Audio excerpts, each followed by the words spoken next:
From a secret underground bunker somewhere in the Arizona desert, 40 feet below the Earth's surface, two men, aided by their robotic artificial intelligence, Jennifer, At your service. hide from their wives and kids to discuss man stuff with interesting and unusual people. These men are the Bunker Boys. And we're once again live from the bunker. I'm Chris, and I've got my faithful sidekick, Me. Tonto. No, it's Garth. Well, you are part Indian, yeah. So you are my Tonto, I guess. I guess so. And that's not a bad thing. No, it I isn't. think a lot of times Tonto was smarter than the Lone Ranger. Just saying. Kemosabe. Yes, which means trusted friend.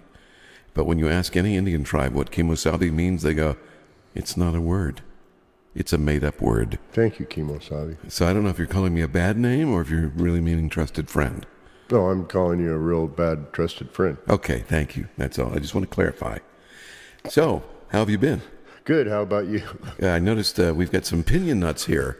Actually, Yeah, you noticed. You are a opinion nut. Thank you. Another Arizona treat. Yes. Those are good. I love those nuts. You don't find them except in health food stores. Right. And they're like $8 or $9 a pound, That's crazy. isn't it? But if you go to New Mexico, along the road, Yeah. you could probably pick up a bunch. Pick them up before the squirrels do. Yep, and they will take them because they're delicious. So anyway, Well, that's what happens here, too, though. I haven't told you about the squirrels get all the pine cones first. Mm-hmm. They crawl up to the top of the tree and get all the nuts out of the pine cones. well, that's okay. I mean, that's what they eat. Well, yeah. Makes it easier for them to survive. Poor little things. Yeah, they're cute, aren't they?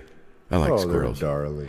My uncle, I don't know if I ever told you this story, but he had a black squirrel. He lived in Talmadge, Ohio. And I guess Talmadge is one of the few places that have black squirrels. And Kent State University also has a big population of black squirrels. Boy, I hope that wasn't a racist town. It was not. So the squirrels are very interesting. Anyway, this little squirrel fell from its nest, and my uncle nursed it back to health. Its mother didn't want to take it back. So Black squirrels make nests in trees. they sure do. Oh, in the hole in the tree. Mm-hmm. Okay. Yep. I And was thinking a nest. yeah, they're usually in a hollow hole Right. of the tree. Like a woodpecker. Yeah, very much so. In fact, they'll use old Like woodpecker an old holes, and peckerwood. something like that. And anyway, the squirrel he nursed back to health. It grew up, and it was very tame, of course, and just the most wonderful pet they had. I'll be darned. They'd open up the screen door, and it would walk out and go out and play for all day, and then it'd come back in at night. And That's pretty cool. and then eventually it was able to survive on its own. So he let it go, and he didn't see her for a month. He wondered what happened to her. He called her Peanut because he would buy peanuts for her, and he'd stick them in his pocket. And then the squirrel would just climb into the pocket and reach around with her little hands and pull it out and eat the nut. And they would dive in head first, into your pocket. And Peanut was a really cool little creature. Well, she ended up, that time she was away, apparently she got a boyfriend, and later husband, of course. And and she had all these babies. And one day they opened up the porch door, Everybody came in. and everybody came in. She brought all the babies into the house. Isn't that something? So she put them behind the couch or something, I forget exactly where, and raised the babies. But she wanted the family to see the babies, and she That's felt pretty cool. trusting. But they were all tame, and for a long time, the babies, when they grew up, they would just be coming in and out of the house. They I'll just be darned. part of the family. They didn't tear anything up or chew on anything? The only thing they would do is they have sharp nails on their their fingernails. Mm-hmm. They're almost like claws, and they would jump up on the curtains. That's what they are, claws, aren't they? Thank you, Santa Claus. But they would jump up on the curtains and they would hang on and they could snag the curtains, But everything else they would run around the room like a bat out of hell and Have a ball. And That's pretty cool. They wouldn't chew anything, and they knew that if they wanted something, they'd come up to the bar, and there was a little breakfast bar, And on the breakfast bar, they kept nuts, and the squirrels would just help themselves. Can't beat that with an ugly stick. And it was pretty cool. And That then is. to be able to hold one and pet it, and it's a wild squirrel, but it's domesticated. Mm-hmm. Story I haven't told much was, my grandfather, as he was getting old, he got Alzheimer's, and he had it pretty bad, and it was a sad thing to watch. Well, I bet. And my family we'd trade off as to babysat him to make sure he got fed, and he could take care of himself in the bathroom, thank goodness. So we didn't have to do anything there. He remembered how to do all that, but he would watch bowling most of the day or sports on TV. It's cranked to the hilt. The loudness, because he was hard of hearing. And then we'd make him something to eat for breakfast or lunch, and then when he was tired, he would take a nap. And so we would just watch TV What while he about napped. dinner? And he'd eat his meals, all of his meals. But he loved squirrels, and we didn't even know there were any Squirrel squirrels. tastes pretty good, actually. Well, not for food, but but he has hunted. He was a hunter too, and a fisherman. He liked to fish. I spent a lot of time fishing with my grandfather. But he would sit on his porch, and this was before he actually started getting the disease real bad. And he'd sit out there, and after my grandmother was gone, and he bought peanuts, and he'd feed the squirrels peanuts. And he finally got them to come close enough where he had one on his lap, and he was able to touch them. And then he'd feed him, and he'd pet him on the head, and he'd give him more food. He trained them to come to him. Isn't that funny? He just kept throwing peanuts closer and closer until they were no longer afraid of him. Right. Now, they were afraid of everybody else, but he could sit there with a squirrel. I have a picture of him with a squirrel on his knee and him feeding them. So watching that was kind of inspirational. I had no idea he was doing that. And then as he got bad, I would go down and visit him, and he'd say, hey, he says, there's a squirrel. He said, watch this. And he'd say, come on, squirrel, come on, boy. And he'd throw peanuts out, and pretty soon the squirrel came up. As long as I didn't move in my chair, the squirrel would come right up on his lap. So it can be That's done. pretty cool. People do that with hummingbirds and all sorts of Right. creatures. I had a hummingbird the other day. Just forgot what I was doing. I think I might have peeing or something, but Outside. outside. I hoped it was outside. And hummingbird comes up and just you know how They hover. they go back and forth and Yeah, everything. they look, He's just- check you out. Yeah, he was just looking at me. He did that for a good 25 seconds. Was he impressed? He must have been. Just asking. Yeah, it must have been. One of them female hummingbirds, I hear you. And then they took off. Huh? Yeah, then you just. Now, I hear I even been out watering the garden in the mornings during the summertime. A good hot morning. It was a hot night and a hot morning, and I'm watering, with the kind of spraying, and the hummingbirds will. What was that look for? The hummingbirds. He looked at me cross-eyed. But anyways, the hummingbird looked at me cross-eyed. No, no, Chris looked at me cross. But anyways, I'm already lost. They would fly through the water and take a bath. Oh, no kidding. Yeah, it's cool. I'm glad they didn't do that when you were using the restroom. No, it didn't. That would not have been good. That was up by me. He was just kind of looking at me, in my face and stuff. Yeah, you wouldn't be welcomed with the other hummingbirds after that. Right. But yeah, they're friendly. They're curious birds. Very. And you can domesticate them. They will come up to your porch, especially if you feed them. Mm-hmm. And they like that sugar water. Right. You can mix it up and put it in the hummingbird feeder. I can't even talk today. Hummingbird feeder. And once you get them to keep coming closer and get used to you, they'll land on your finger. Yes, they will. Yeah, it's pretty cool. There's a lady that was training them at her house, and apparently she doesn't have a job because that's what she was doing all the time. But they are domesticated, and even the babies, they'd bring the babies back, and they live about between 7 and 9 years from what I understand. But man, their little hearts beat so fast, and those wings, at first you think it's a bee flying past you, one of those big bumblebees. Right. But then you look up and you go, oh, okay, it's a hummingbird. That's it. Yeah. Oh, that's right. Remember my true but strange facts? Mm-hmm. Remember I said a hummingbird weighs less than a penny? Yeah. In one of the shows. Yeah, that's right. Yep. And they are light. We had one run into the window and killed itself. Aw. Yeah. And you pick it up, you can't even, Just feel hardly it. anything there. You're right. Amazing. And yet they can fly, and they have a thought process, and they can see things, and They're quick. Aren't they the only birds that can fly backwards? I think you're right. I've heard that. Hummingbirds, and they're pretty. Their wings beat over 1,000 times per second or something like that. Not that fast. Or a minute or something. It may be a minute. Yeah. Boy, I know it's quick. Let me tell Yeah, you. they buzz. They don't. You don't hear flapping. Right. I used to raise doves, and doves, you could hear them. And it's kind of a weird thing, especially if you hear it at night and they're flying. They don't usually fly at night unless they're disturbed. But if you hear it, it's kind of a spooky sound because they actually make a noise. The mourning dove wings whistle. Yeah, that's what I was saying. They make a whistle noise in addition to the flapping. Mm-hmm. Yeah, I don't know why that is, but they all do that. But these Eurasian doves that we just got out here, they're from Asia somewhere. Oh, yeah? They came over here 15 years ago. Well, they came into the United States 15 years ago, something like that, back east. And they finally migrated out here. We've had them out here probably 5-6 years now, I think. Wow. But you could hunt them all year long. I mean, how do you identify them? What do they look like? Well, they're gray. You know what a mourning dove looks like. They have a more slender and slim body. Yeah. And even their coos are different. A mourning dove goes whoo, whoo, whoo, whoo, whoo. And these Eurasian doves go all kinds of different weird shit. We're like, what the hell is it? Because when I first saw one, what the hell kind of bird is that? So then I had my wife look it up on the internet, and it explained where they came from, how long ago, and they're finally migrating out here. But they're grayish. They look like a dove, but a little bit bigger than a mourning dove. Tastes like a dove. Yes, bigger breasts.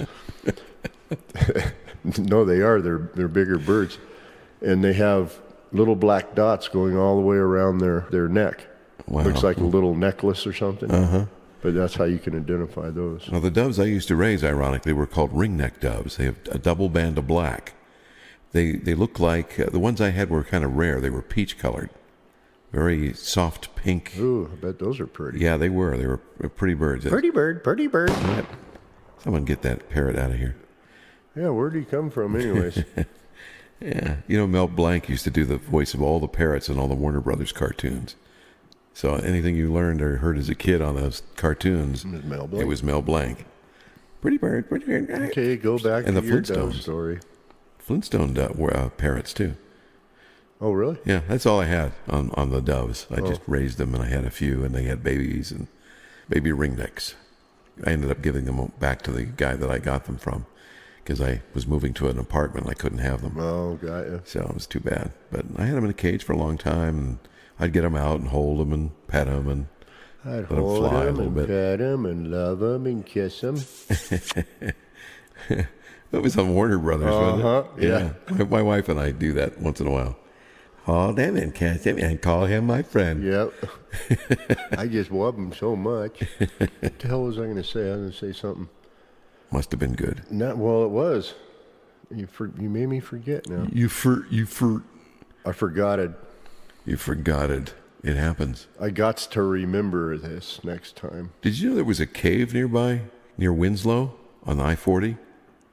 It's a place where you can pull off the road and go and take a tour, and they not only do they have a cave there, but they have a bedroom. What's that got to do with the price of tea in China? I don't know. I was just thinking about it. Thinking about doves and where they hover and hide in cubby holes. And I thought, oh, yeah, the doves. But there's a cave. I don't know what made me think of it. I guess the doves. But you can rent the place for the night. There's a king-size bed in it, and it's got like a TV and internet and all sorts of stuff. Wow. And you can spend the night down there, and they have a cooler or a refrigerator. But it's on this platform in the middle of a giant cave. No, I never heard of that. It's just up the street. It's expensive to stay there. You should have Jennifer look it up and see what it is. Absolutely not. Well, you you're being fired belligerent? then. Thank you, Garth. I think she's I messed think up. she's a little bit pissed off at us. We're going to reprogram you. Here, let me reboot her. 1 second. It shouldn't take. Don't reboot her, kick her. Now, what do you think of the idea, Jennifer? Excellent. I that's knew that better. would help. That's better. Okay, a little programming helps. All right. So, Programming now. Not you. I do the programming. I programmed you. Actually, Smitty's been She's doing getting most to be of a it. smart ass, isn't I she? think so. Yeah. Okay, so tell us about this cave, Jennifer. Sending to display now. Okay, it's the Grand Canyon Caverns. You've heard of that? Go by it all the time when I go to Havasu. Oh. You take 40 over to Havasu? No, I like Route 66 because there's no traffic. Hardly, you probably see maybe 8 or 9 cars in the whole time you're going through there. I thought the whole Route 66 was changed to 40 now. No. So it splits off? You know where Seligman is? Yeah. That's Route 66. So it actually becomes You could 66. you could take Route 66 from that little town Ashford. Well, it really doesn't run through Ashford. It used to, Runs past it. but I-40 runs past Ashford now. Uh-huh. And then you go down to Crookton Road.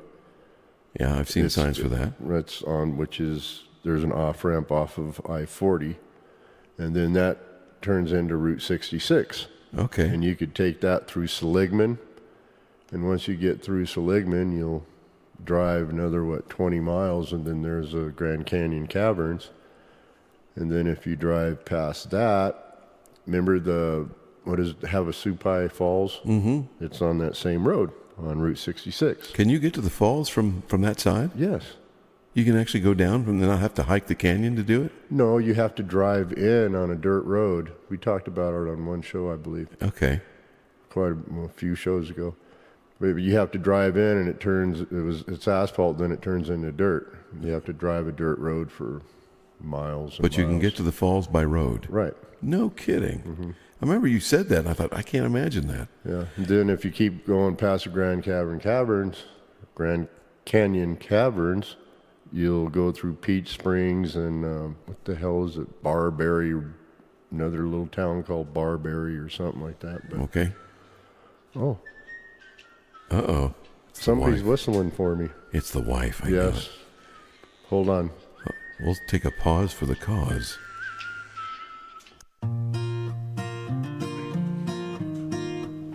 All right, you're all situated now, Garth? Yes.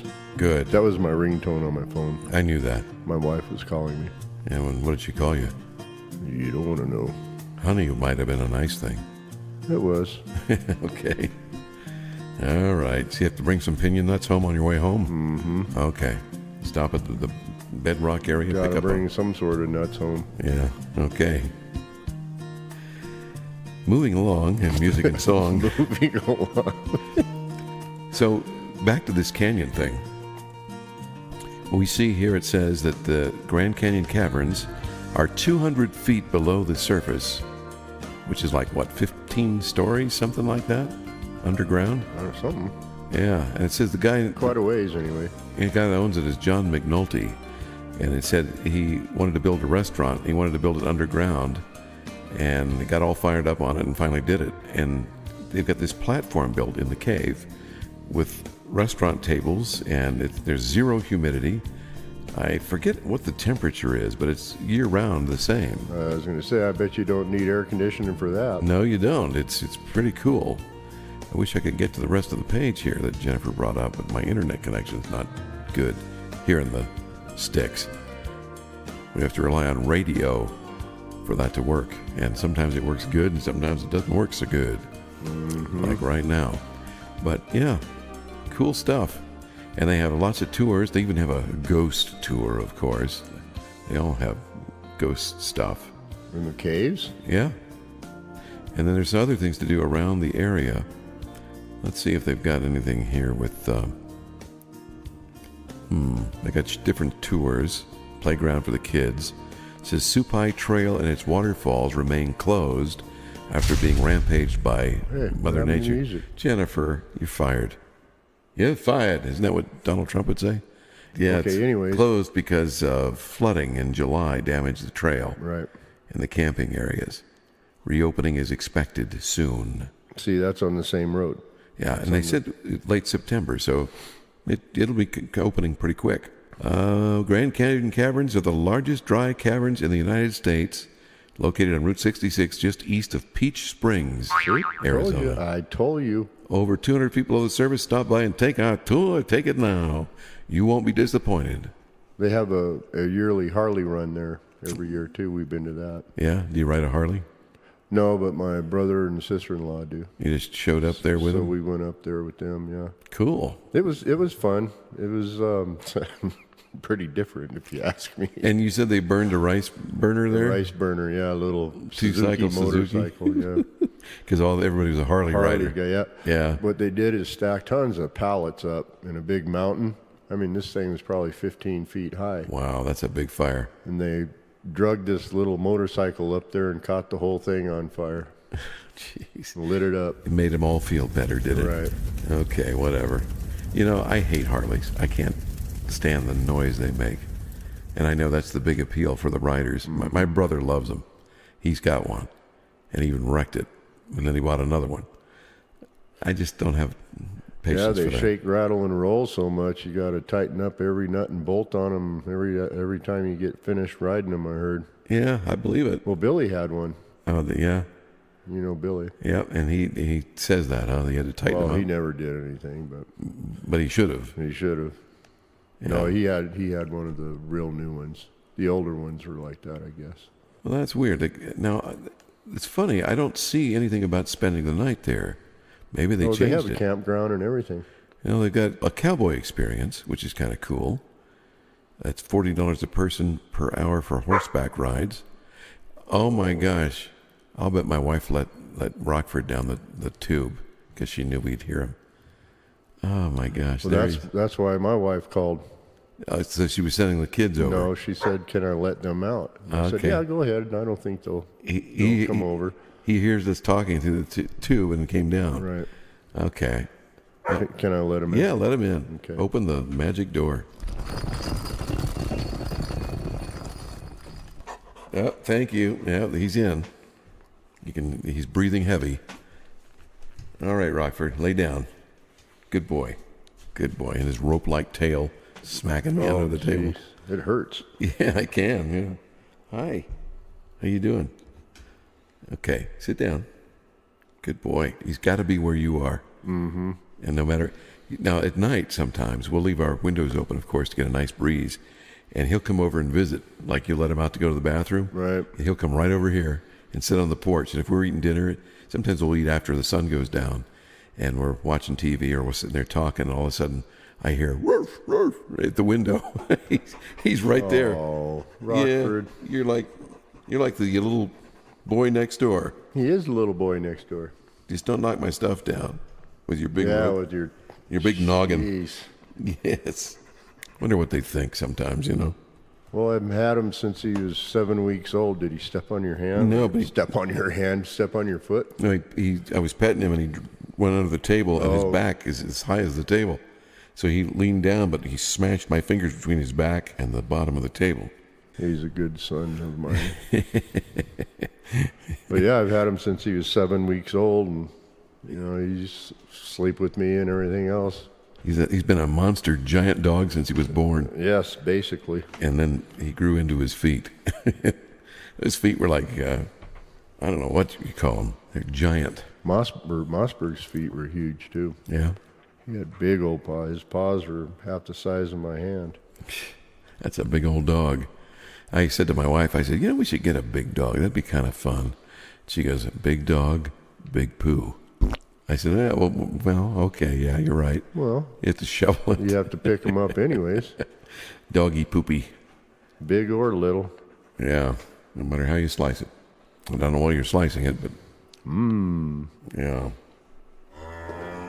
No, not Jennifer. Nuggets. She triggered that. Yeah, don't step in the nuggets. Anyway. Are you a horseback rider? You ever ride horses? When I was younger, I rode a little bit. Yeah, I haven't been on a horse since I was a kid. And one of the times I was on it was at my grandmother's house. They had 2 horses. They had a horse and a pony. And I was on the pony, and the pony was really cantankerous. And she liked to knock new riders off. So I got on her one time, and my uncle says, whatever you do, don't let go of the reins. And if she starts to buck or pull you off, I go, I don't want to ride a bucking horse. Yeah, I don't blame you. And I was just like 8 or 9 years old. He goes, don't worry about it. You'll be all right. Just pull back on her reins. Well, my cousin Tommy was there, and he was in his mid-20s at the time, or late 20s. And he saw the horse take off and take me under a tree and try to knock me off with a branch. Wow. And she took off galloping. And I'm riding. I'm not used to riding, and I'm galloping on this horse. And I'm yanking on the reins, and my cousin Tommy was laughing so hard. He's actually my dad's cousin. He was laughing so hard. He said, Chris, he said, I remember when you were little doing that, you had that horse on its knees pulling back on that rein. He said, she was down on the ground by the time I got to you, because he took off running to catch me, to slow her down. But it was funny, because they have a bit in there that goes into the roof of their mouth. And if you pull back on the reins, it's supposed to just, bump them a little bit. But when you pull back hard, it digs into the roof of their mouth. It hurts the poor things. Yeah, they're not supposed to be knocking you off the saddle and injuring you. That's true. But yeah, that was an experience. That's basically what happened to me. Yeah, that explains it all. When I was younger. Hit your head, huh? A few times, but no, not on the horse. It was a big old white horse, I remember. We were riding the riverbeds down in the outskirts of L.A., and the people I knew their son. Oh, wait a minute. We have to put some scary music under there. In the outskirts of L.A., riding horses. Okay, go ahead. And then I wrote. They put me on this big old white horse. They had a bunch of horses, Yeah. because they lived next to a riverbed and they had stables and everything. So, what kind of music is that? All right, cut. Sounds like African jungle music. Well, it sort of is, kind of. Okay, so you're riding horses in these ditches. And it just started taking off, running. And I'm like, what in the... And I'm pulling on the reins like you said, like you did. And I'm trying to stop this thing. I got scared. And he was at a full run. It was one of the first times I've ever ridden a horse. And finally, the mom told her son, Jamie, go get him. Go stop that horse. I forgot the name of the horse too, but anyways, he finally rode up alongside of me and grabbed the reins and calmed the horse down, because I was about ready to tear the poor horse's mouth out, Yep. So I got off the horse and I walked back. Yeah, I don't blame you. I walked probably a couple of miles. Wow. The horse was fine at first, but then something might have spooked him or something, and he just took off like a bat out of hell. They're weird animals. They're not like a dog. I mean, you can talk to them and calm them down, and they are friendly to a degree, but they have their mind of their own. They're like aloof. They look at you, but they don't look at you, and they communicate in a different way than other animals do. Aloof? Yeah. In other words, they don't. It's like, oh, you're here, and they look away, and it's like They have a mind of their own, just like everything else. Yeah, but basically, they're different. They're not like your regular, like a dog or a cat that will pay attention. See, a cat is an aloof animal. Cats sometimes don't care if you're there or not. Mm-hmm. But the only way is that they walk up and they sidle up against you and and rub their body up against you. That they want to be friendly. Mm-hmm. But otherwise, they just ignore you. Then I have another story with a donkey or a burro. I think this one was a donkey. Is it burro? How do you know the difference? Well, quick straw. Quick straw. This is, I was maybe 6 or 7 then, when we lived in North Whittier, California. And it used to be a lot of orange groves and stuff like the big rolling hills. Then they put the freeway through, the 605 freeway. Mm-hmm. I've been on that there a time or two. Anyways, my brothers and I, we were out shooting bow and arrows, in this big fielded area, and there were some wild, I don't know if they were wild, there were somebody's, I'm sure, donkeys. And my brothers go, hey, Garth, you want to ride a donkey? Yeah, I'll ride a donkey. Let's ride a wild donkey. So anyways, they put me on the back of this donkey, and they said, well, just, wrap your legs around it the best you can, because I was only, 6 or 7, like I said. And then they said, hold on to its mane, how it only this long, what, 4 or 5, 6 inches long on their back, their neck, back of their neck. So anyways, I jumped, they put me up there and I'm holding on and everything. And they said, okay, kick your feet, hit him in the side of the stomach. So I did, and that son of a took off like a bolt of lightning. And it's running through this field. And I go, how do you stop it? How do you stop it? And you could hear them cracking up, say, jump off, jump off. I said, I'm not jumping off. You know, you're doing 20 miles an hour. Yeah, that would hurt. And then all of a sudden, this thing just stopped, or it put its head down and stopped. And I slid right down the top of his neck. Yeah. Rolled in the grass and for about 10 feet. Oh, boy. That ought to learn you. It learned me. Hey, boy, I'm going to ride a donkey. I'm crying and everything. And oh, boy, I'll never forget that. Yeah, no kidding. Did you go back and punish your relatives for suggesting such a dumb idea? My brothers. And, oh, is that who it was? Your brother? I'm sure I said something to them. Jeez. But I think I did more crying than yelling at them. Did you scrape your little knee? I got beat up. Yeah, that's a rough try one. falling out of a car at 20 miles an hour. How do you know I haven't? Oh, have you? No. Oh. But anyways, that was my horse and donkey experiment or experience. Well, the only experience I have that was really bad was that one, and the only other one that was, I was in Florida and a zebra bit me in the back of the shoulder. Ow. In the shoulder blade area, and it left a scar. Sure you weren't in Africa? I'm sure I was not in Africa. Were you at a zoo in Florida then? Yeah. Oh. And they had a donkey there, zebra, another donkey. That's what they look like. Basically, yeah. And I got bit there, and then my own, that same horse that threw me bit me in the back when I was leaning up against the fence. Yeah. She just didn't like me. She was a punk. Well, I guess they could sense when you're afraid of them and everything. I wasn't afraid of her until then. And I think she bit me before. Well, no, it was after the fact. She bit me after. Punk. She was a B.I. A mare. Oh, so now we're into the... Stop it. You're being obnoxious. Stop it, you silly person. We're into the silly part of the show now. Yes, we're in the goofball because it's almost coming to an end. Yeah, well, you know what? And it's getting hot in this cave. I know it. He still hasn't fixed the air conditioner. The fan's kind of like, Well, I told you last time, get rid of the old fart. Well, he can't. He's a relative. Oh. He works here, dude. That's the way it is. Well, let's talk about that. You were talking about a story earlier today about your wife stopping at a pizza shop over in the next town over. I was? Yeah, you was. You were. You was. I were? I'm not kidding. You was. Yes. And what did they say to her? She stopped in. She ordered the pizza. Well, she ordered the pizza before she left work, and it takes 15 minutes from where she worked to get there. So she went in and picked the pizza up, and it was a very expensive pizza, and she didn't know that. Expensive without a cause. I've eaten there too. Right. We won't mention it, but yeah, you know what I'm talking. You know the place I'm talking about. It's ridiculous. But anyways, yeah, she picked it up. It was or $21 for a stupid ass pizza. And then the guy, thank you, ma'am, very much. Would you like to leave a tip for us? And my wife says, what? She says, I came in and picked it up. You didn't do anything. You didn't drive it out to me or even walk it out to me. I had to come in. She says, no, I am not. I'm sorry. Good for her. That's ridiculous. Isn't it? For paying that much for a hunk of dough with a bunch of stuff on it. And that's not even a large pizza. That's like a medium-sized pizza. Exactly. It's crazy. It's a tourist town, so yes, that they get away with that crap. And if it were good, that would be one thing.